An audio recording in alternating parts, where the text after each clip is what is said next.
बहुत समय पहले की बात है।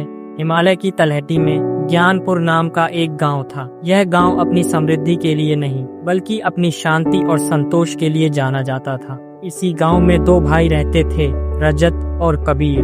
रजत को सोने चांदी हीरे जवाहरात से बहुत प्रेम था। उसे लगता था कि दुनिया का सबसे कीमती खजाना धन दौलत ही है। वहीं छोटा भाई कबीर शांत स्वभाव का था। उसे किताबों, प्रकृति और ध्यान में आनंद मिलता था। उसका विश्वास था कि असली खजाना कुछ और ही है। एक दिन दोनों भाइयों को अपने स्वर्गवासी पिता की संदूक से एक पुराना नक्शा मिला। नक्शे के साथ एक पहेली थी। मैं वो खजाना हूँ जिसे चोर चुरा नहीं सकता और आग जला नहीं सकती। जो मुझे पा लेता है वह दुनिया का सबसे अमीर इंसान बन जाता है। जाओ उस सबसे कीमती खजाने को ढूंढो।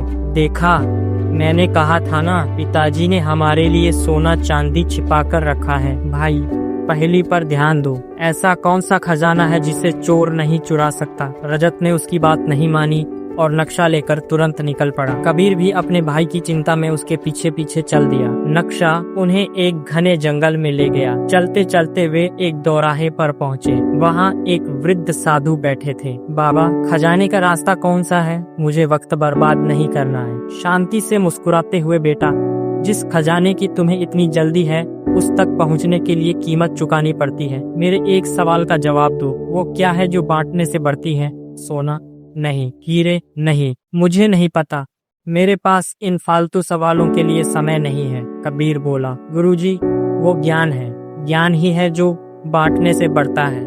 सही, यह लो, यह है असल रास्ता। रजत हैरान था पर सोने के लालच में आगे बढ़ गया। कबीर ने भारी मन से उसका अनुसरण किया। आगे नक्शा उन्हें एक सूनी घाटी में ले गया। वहाँ दूर दूर तक कुछ नहीं था सिवाय पत्थरों के। रजत थक कर बैठने लगा। यहाँ कोई खजाना नहीं है, हम लुट गए, सब बेकार है। कबीर भी थक गया था लेकिन उसने हिम्मत नहीं हारी। वह शांति से एक पत्थर पर बैठ गया और ध्यान लगाने लगा। जब मन बाहरी शोर से थक जाए तब असली रास्ता भीतर मिलता है। कुछ ही पलों में उसका मन शांत हुआ। जैसे ही शांत हुआ उसे एक अजीब सी आवाज सुनाई दी, जर जर पानी।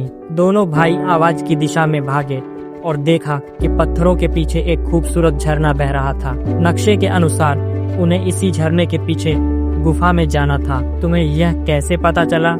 जब हम बाहरी दौलत खोजना बंद करते हैं तब हमें आंतरिक शांति रास्ता दिखाती है। गुफा के अंदर घना अंधेरा था।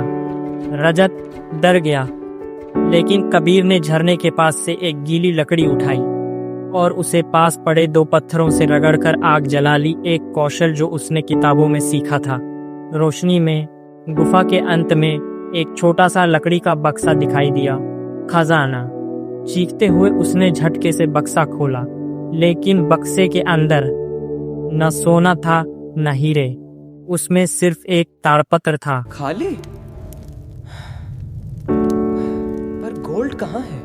ये किताब ही असली खजाना है मेरे दोस्त, जिस पर लिखा था, प्रिय बेटों, अगर तुम यहाँ तक पहुँच गए हो तो तुम असली खजाना पा चुके हो। पहला खजाना ज्ञान है जिसने तुम्हें साधु के सवाल का जवाब दिया। दूसरा खजाना आंतरिक शांति है जिसने तुम्हें हार मानने पर भी झरने का रास्ता दिखाया। और तीसरा खजाना कौशल है जिसने अंधेरे में रोशनी की। सोना चांदी तो कोई भी चुरा सकता है, लेकिन ज्ञान, शांति और कौशल, यही असली सबसे कीमती खजाना है।